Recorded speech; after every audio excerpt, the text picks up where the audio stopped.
I am fine. Hello, good evening. I hope you are all well. Advance में new year की आप सभी को शुभकामनाएं। आज जो अपन क्लास लेने वाले हैं वो सिनोनिम्स और एंटोनिम्स के ऊपर है। ठीक है, बहुत इजी है। इजी भी है, डिफिकल्ट भी है, जैसा भी सोचिए। अगर आप प्रैक्टिस करते हैं तो ये जो सिनोनिम एंटोनिम्स का जो पार्ट है, ये आपको ज्यादा सोचना नहीं है, बस आंसर सही होना है, इसमें और कुछ नहीं है। अगर आपको आंसर पता है तो पता है, नहीं पता है तो नहीं पता है। इसमें अदर ऑप्शन नहीं होता, यस और नो। अगर आपको उसका सिनोनिम्स या एंटोनिम्स पता है तो यस, नहीं पता है, खत्म।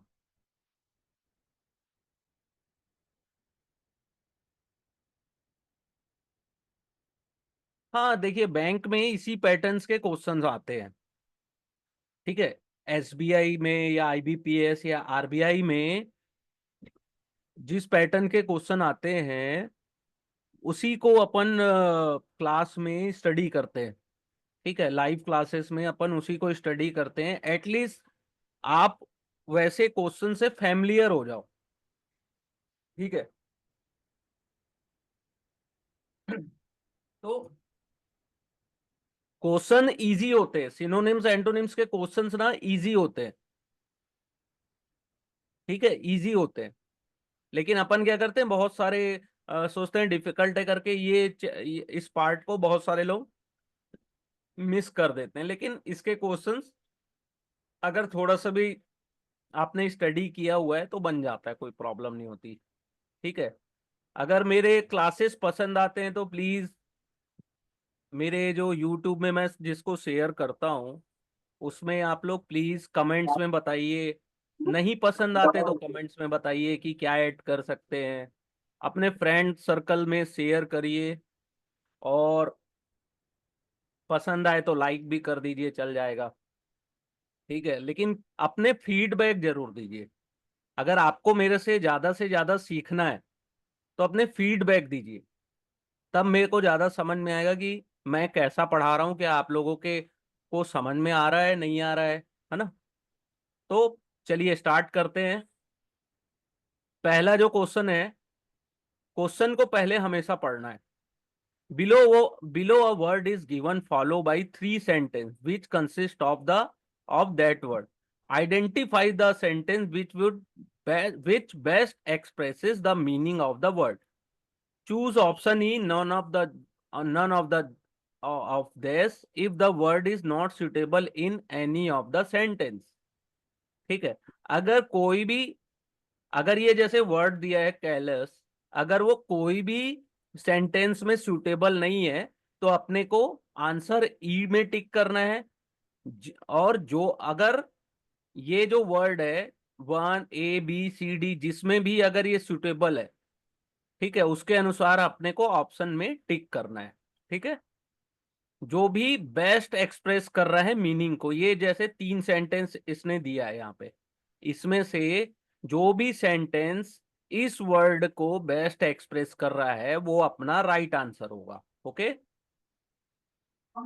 तो कैलस, CALLOUS, इसका क्या मीनिंग होता है, कोई बता सकता है?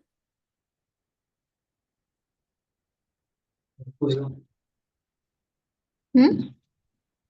सर, कैलस, कसूर सी हृदय डबल वाला। एल ओ यू एस निष्ठुर। ओके। तो अगर इंग्लिश में बोला जाए तो जिनका क्रूएल बिहेवियर्स होता है ना, इनसेंसिटिव क्रूएल बिहेवियर्स, उसके लिए यूज होता है। तो पहला पढ़िए। Most small business employers are not careless mongrels who sack worker unfairly or at the drop of a hat to gain a sense of power. B. Treating people like pawns and plaything in your own private emotional board game is cruel and careless. History painting had to be हो गया। grand and careless with subject drawn from the Bible, classically mythology and history। तो इसका क्या answer होना चाहिए? It, treating people like forming Just and blaming his. Very good, आपका answer सही है सत्यव्रता जी, योर आंसर इज राइट। ऐसी काम होता है। बाकी लोग भी ट्राई करिए। न्यू ईयर की पार्टी तो कल होगी, तो आज तो कम से कम थोड़ा पढ़ाई कर लिया जाए ना, क्योंकि एग्जाम में तो अभी समय बहुत कम है अपने पास। निश्चित कर क्या है भाई। आरबीआई। ये आरबीआई अश्विनी का जी, जी, लालो जी। विद्या जी, रिया जी, लाडू जितने भी जी। स्टूडेंट प्रेजेंट हैं प्लीज आंसर दीजिए, तब मतलब है।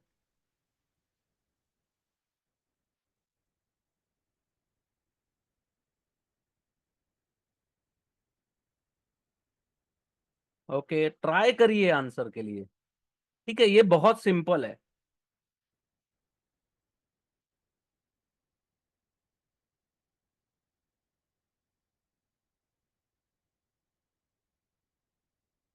अगर ये आता है तो आता है, नहीं आता नहीं आता, कोई प्रॉब्लम नहीं।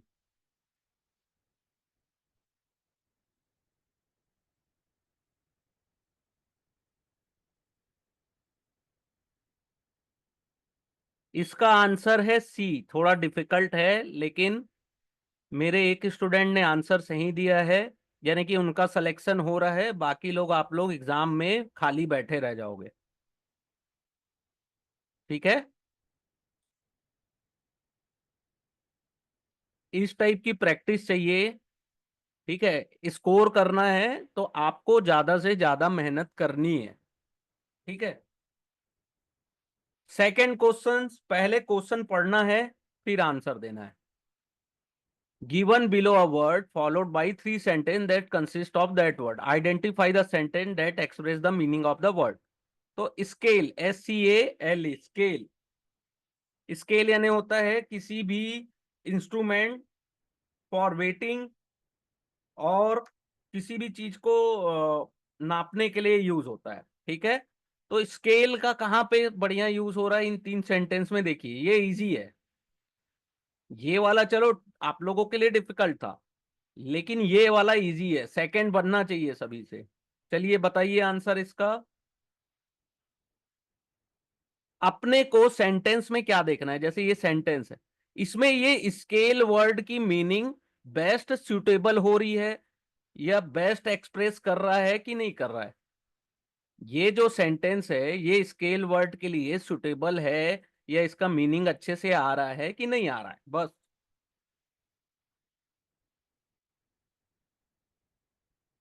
ठीक है, ट्राई करिए।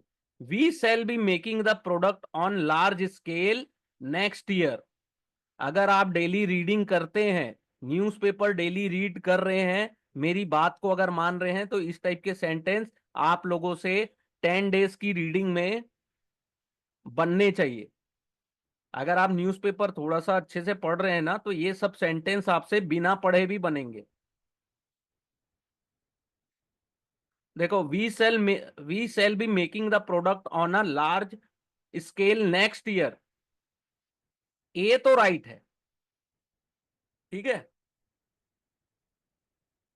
सी has a scale complexion, complexion. ठीक है, कॉम्प्लेक्सियंस मीन्स क्या होता है ये भी बता देता हूं।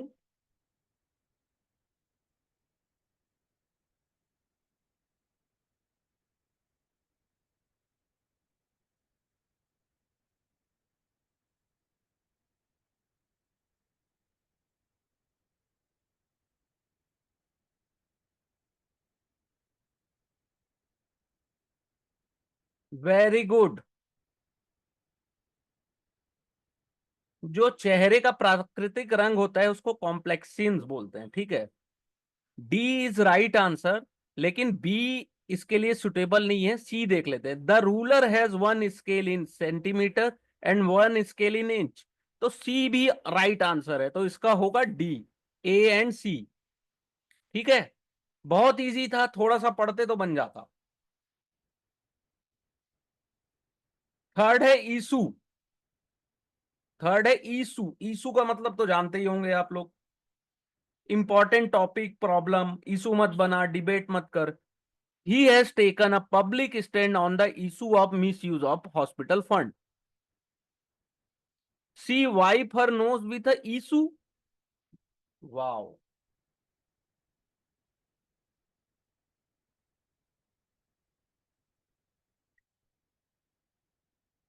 The authority has began to issue ration cards.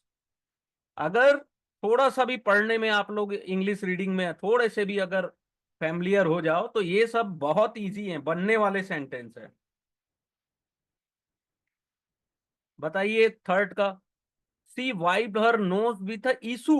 Issue से कौन अपने नाक को वाइप करता है? चलो, बहुत इजी है। नो, तीन सेंटेंस दिए। He has taken a public stand on the issue of misuse of hospital fund, ये तो राइट है। She wipe her nose with issue नहीं होता है, she wipe her nose with a tissue होता है। ठीक है। फोर्थ है, ये the authority has began to issue ration card. तो इसका भी आंसर है डी, ए और C is right answer. Option नहीं दिख रहे स्क्रीन में, तो दिख रहा है ये। अच्छा चलो, अब इजी वाला करते हैं। देखो, रीडिंग करेंगे तो ये सब बनेगा। ठीक है। तीन में से दो सही, एक को छोड़ दिए तब भी दो नंबर आपके पक्के हो गए। राइट। Okay, no issue. देखिए, मेरी क्लासेस पसंद आती तो प्लीज कम से कम कमेंट्स बॉक्स में, जब मैं रिकॉर्डिंग शेयर करता हूं तो उसमें कमेंट्स बॉक्स में प्लीज कुछ तो अपने फीडबैक्स दीजिए। ठीक है। मैं इस टीचिंग सेक्टर में नया हूं, लेकिन पढ़ाने में मैं पुराना हूं, है ना। आप लोगों को मैं पढ़ा सकता हूँ, लेकिन मैंने इतने बल्क में कभी स्टूडेंट्स को यानी कि बिन यानी कि ऑनलाइन नहीं पढ़ाया मैंने। ठीक है। ऑनलाइन आप लोगों से क्या है, बातचीत भी नहीं हो पाती है, और आप लोग भी अपने इश्यूज या अपने प्रॉब्लम्स में से शेयर नहीं करते हो। तो कम से कम कमेंट्स बॉक्स में ही बता देना।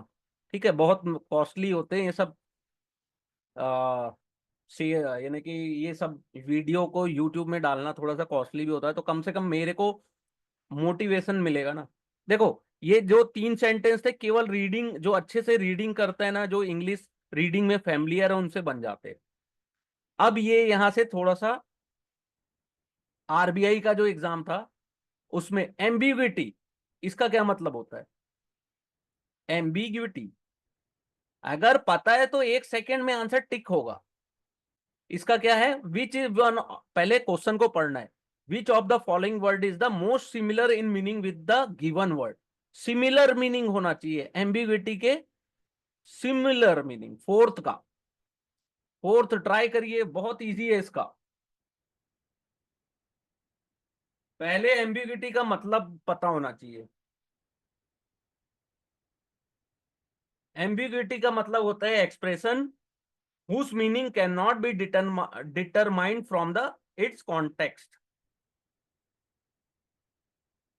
अगर चाहिए, अगर नोटबुक रखें अपने पास, कॉपी पेन रखे हैं, तो इसका मीनिंग भी लिख लीजिए। एम्बिग्यूटी, इसका मतलब होता है an expression whose meaning can not be determined from its context.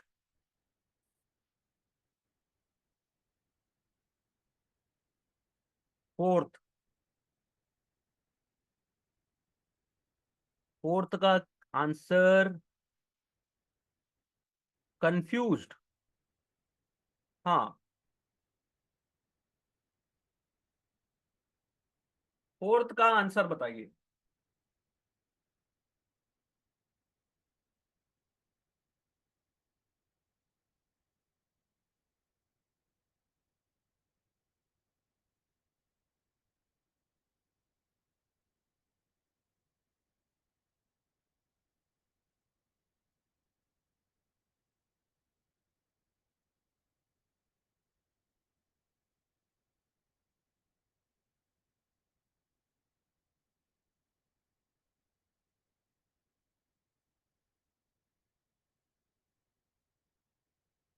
D, no.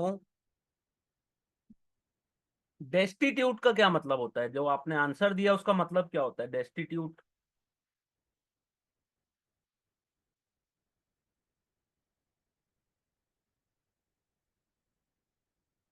जिसका मतलब एम्बिग्युइटी से मिलता हो। देखो, अगर नहीं पता ना तो इस टाइप के क्वेश्चंस को इग्नोर कर देना, तुक्का मत मारना।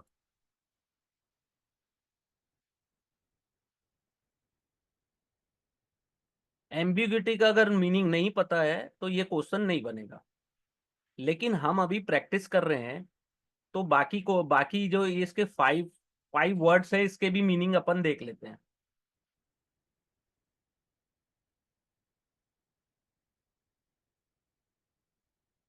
डेस्टिट्यूट का मतलब होता है extremely poor and lacking the meaning to provide for oneself. Destitute, ठीक है। ट्रांसपेरेंसी मतलब होता है क्लियर होना, ट्रांसपेरेंट।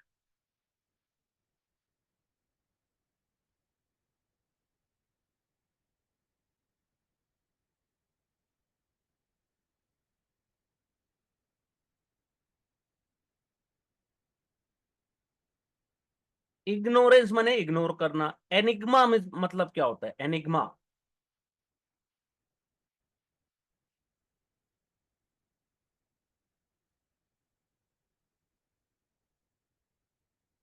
एनिग्मा में मतलब होता है, इनिग्मा बोलो या एनिग्मा, अ पर्सन और थिंग दैट इज मिस्टीरियस और डिफिकल्ट टू अंडरस्टैंड, एनिग्मा। और ये इसका राइट आंसर भी है एम्बिग्यूटी का। फोर्थ का सी, एनिग्मा।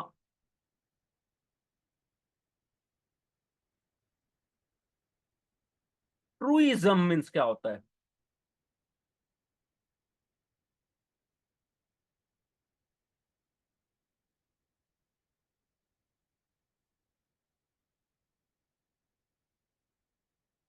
ट्रूइज्म मतलब होता है कि a statement that is obviously true and say nothing new और interesting.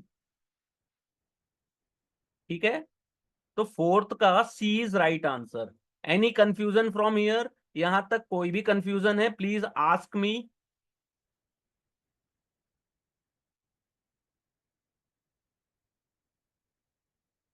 Any questions?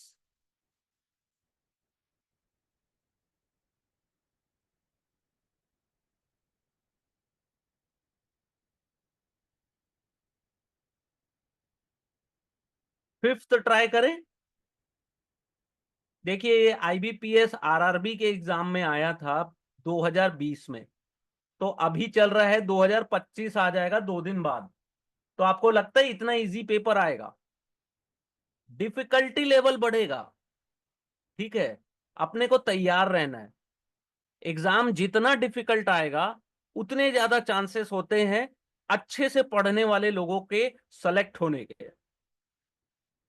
Mark my word, मेरे इन बातों को ध्यान दीजिएगा, कि भगवान से ये दुआ करिएगा कि अगर आपने अच्छे से पढ़ाई की है ना और आपको सिलेक्शन पाना है, तो यानी कि मैं ये दुआ करूंगा कि पेपर ज्यादा से ज्यादा डिफिकल्ट है। तो जो स्टूडेंट अच्छे से तैयारी किए होंगे ना, उनको कोई प्रॉब्लम नहीं जाएगी। उनको पता है कि एग्जाम में कौन से क्वेश्चंस बनाने हैं और कौन से स्किप करने हैं। इंपीरिकल, इंपीरिकल्स मीन्स क्या होता है? Anyone? Empirical,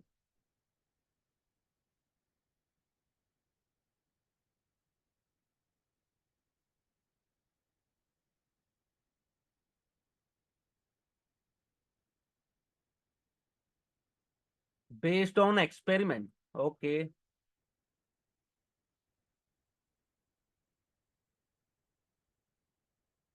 total experiment. Empirical यानी कि एक्सपेरिमेंट से जो रिजल्ट आता है। अब अगर इंपीरिकल्स का सेम मीनिंग क्या हो सकता है? Absurdity, pragmatic, placid, obdurate, indurated। बताइए। ट्राई करिए, आप लोगों के पास डिक्शनरी है, अभी हम लोग प्रैक्टिस कर रहे हैं, तो एटलीस्ट डिक्शनरी को यूज करिए, इन सब वर्ड्स के मीनिंग से फैमिलियर हो जाइए। एटलीस्ट हमने अगर चैप्टर ये क्वेश्चन 4 में हमने एक वर्ड नहीं देखे, इसके साथ हम अपन ने 5 अदर्स वर्ड्स की भी मीनिंग देखी, तो टोटल हमने 6 वर्ड नए सीखे जिसके मीनिंग हमको नहीं पता थे। अगर हम प्रैक्टिस कर रहे हैं और हमको नहीं पता है तो एक्सेप्ट करिए हमको नहीं पता, थोड़ा डिक्शनरी की हेल्प लीजिए, डिक्शनरी की हेल्प लीजिए, बाकी के जो 5 वर्ड है उसकी भी मीनिंग खोजिए। हम प्रैक्टिस कर रहे हैं ना, हम मेहनत कर रहे हैं, अभी हम प्रैक्टिस कर रहे हैं, और इंग्लिश ज्यादा से ज्यादा प्रैक्टिस करने में अच्छी होती है। ठीक है, मैं आपको बोलूंगा कि मैं मैजिक कर रहा हूं, मैं यहाँ जादू दिखाने नहीं आया हूं कि आप लोग मेरी हाफ एन आवर या 1 आवर की क्लास को अटेंड करके वहां एग्जाम में बहुत अच्छा करने वाले। मेरे क्लास को अटेंड करने के बाद भी आप लोगों को मेरे द्वारा बताया गया जो ट्रिक्स है, जैसे कि डेली न्यूज़पेपर रीडिंग करना, स्पेशली एडिटोरियल्स, और अपने ग्रामर को स्ट्रॉन्ग करने के लिए व्रेन एंड मार्टिन बुक जो है ग्रामर की उसको कंप्लीट करना, ये 2 चीज कंपलसरी है क्लास अटेंड करने के अलावा। ठीक है,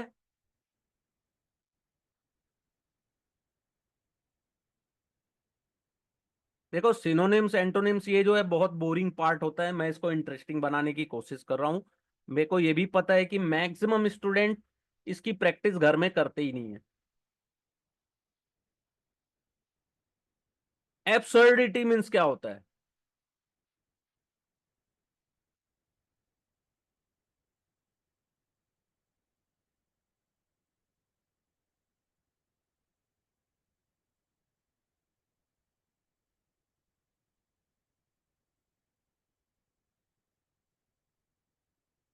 एब्सर्डिटी में मतलब होता है द क्वालिटी और स्टेट ऑफ बीइंग रिडिकुलस और वाइडली अनरीजनेबल।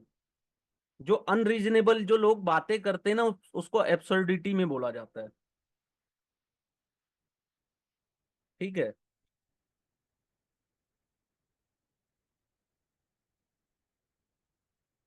प्राग्मेटिक क्या होता है? Pragmatic, pragmatic.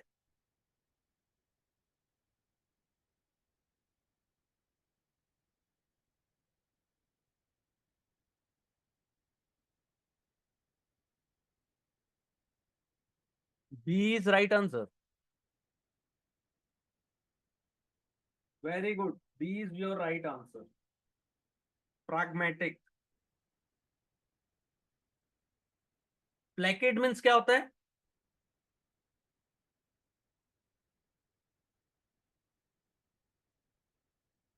5th का B right answer. Placate means क्या होता है? Very good Satyavrata ji. Placate, PLACID, placket.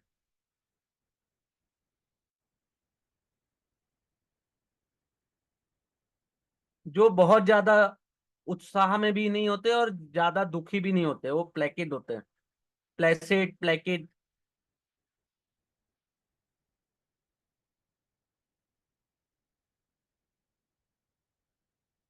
Obdurate means क्या होता है?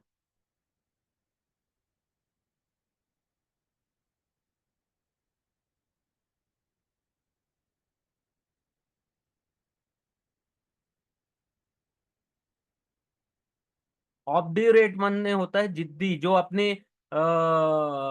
अपनी ओपिनियंस को कभी नहीं बदलते, ऑब्ड्यूरेट। ठीक है, अब 6 नंबर देखिए, पहले क्वेश्चंस को पढ़ना है।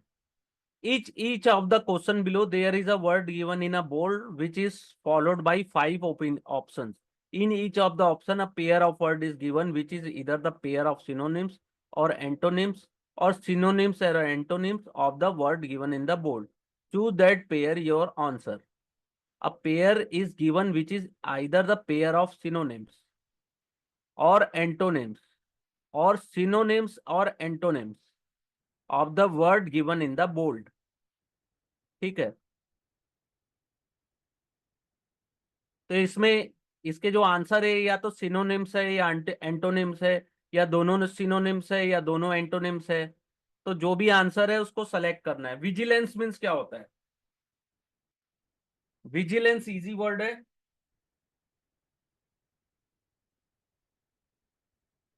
Vigilance means the process of paying close और continuous attention. Okay, very good.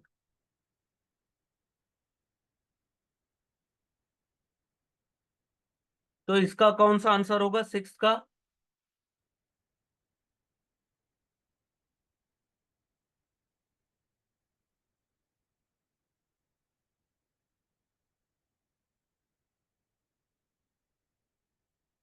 Six का राइट आंसर क्या होगा?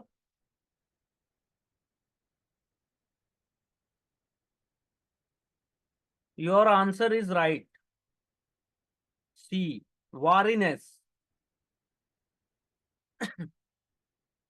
वारीनेस means the trait of being cautious and watchful. और डिस्ट्रैक्टेड यानी जिसको कोई भी यानी कि अटेंशन है ही नहीं। प्लीज रिया जी आंसर दीजिए। रिया अग्रवाल जी, रिया जायसवाल जी, शिवानी अग्निहोत्री जी, माधुरी जी, कविता, अर्चना जी, भावना जी, आंसर दीजिए। आंसर ट्राई करिए प्लीज। मैं तो बोला डिक्शनरी से तो देख सकते हैं ना साथ में। अभी हम प्रैक्टिस कर रहे हैं, एटलीस्ट कॉन्फिडेंस तो आए, अपने को समझ में तो आए कि कौन किस लेवल के क्वेश्चंस आते हैं। देखो आरआरबी में 2020 में पूछा था, आईबीपीएस के आरआरबी एग्जाम में।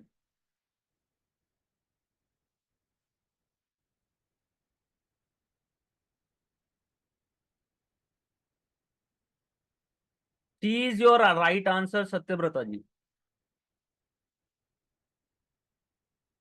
रीटरेट, इसका क्या होगा सेवेंथ का?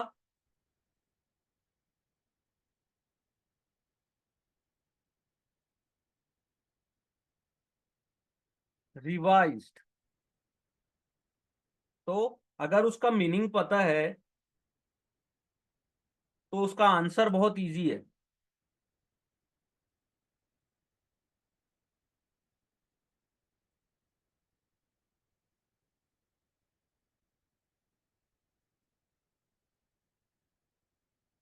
ई, is right answer. Is right answer. Repeat और रिटेल दोनों इसका सिनोनिम्स है।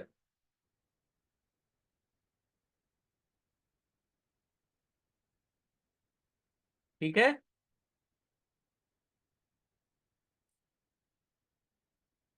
Eight, welter. थोड़ा डिफिकल्ट वर्ड है, नया नई पहली बार सुन रहे हैं। वेल्टर।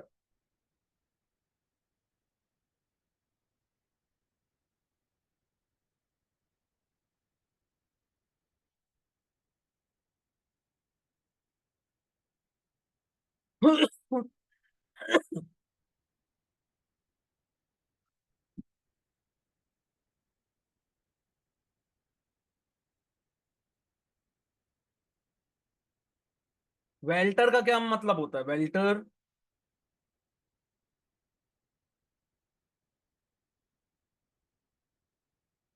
एट का B right answer, B is right answer. Shivani ji very good.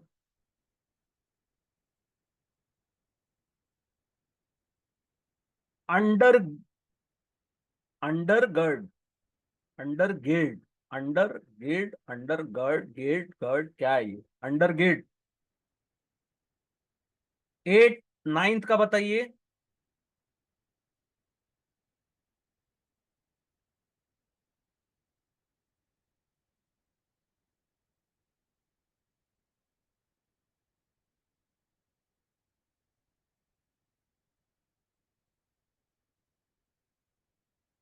Ninth,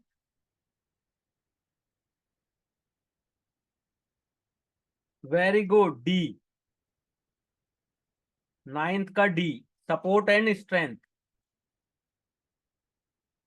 रीसाइलेंस, tenth.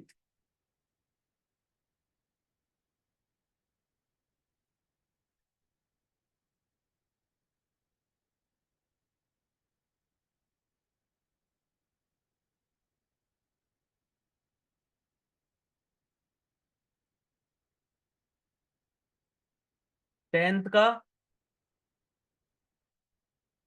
E, 10th का ए, नो। रीसाइलेंस का क्या मतलब होता है? रीसाइलेंस ऐसी चीज जो जिसको अगर अपन बेंड करते हैं तो वापस अपने शेप में आ जाती है।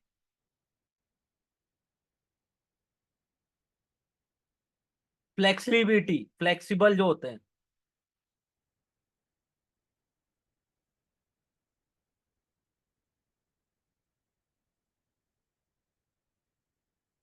हाँ, लचीलापन।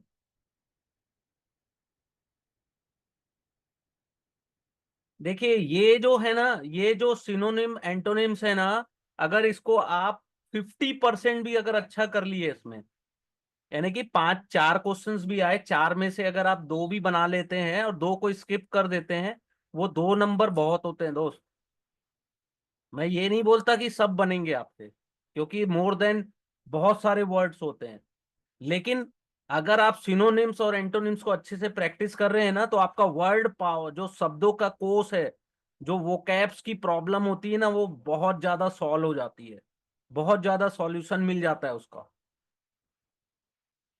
ठीक है, तो आज की क्लास लेने का यही मतलब था मेरा, कि सिनोनिम्स एंटोनिम्स को अरे नहीं आता करके छोड़ना नहीं है, प्रैक्टिस करना है दोस्त।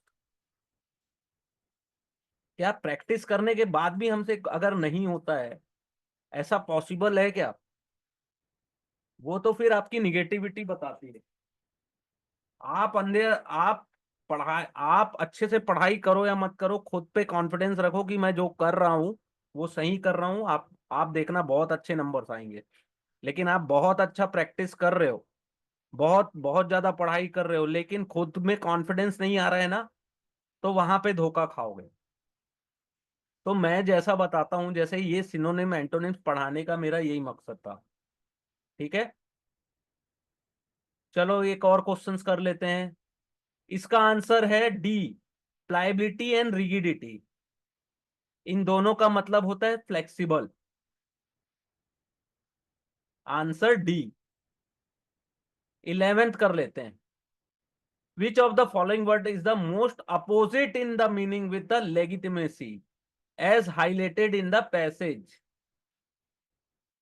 पैसेज, पैसेज कहाँ दिया? पैसेज नहीं दिया। इसका मतलब क्या होता है लेगिटिमेसी का? बहुत इजी है, अगर अगर आपको लेगिटिमेट का मतलब पता है तो।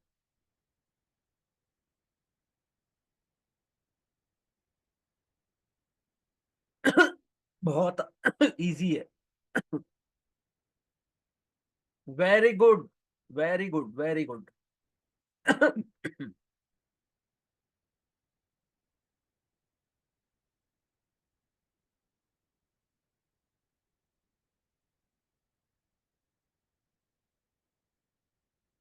आपका आंसर सही है शिवानी जी।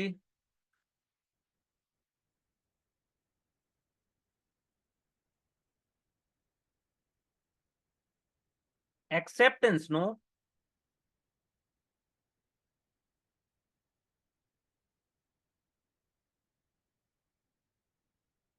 Answer is D, illegal, illegality. Okay,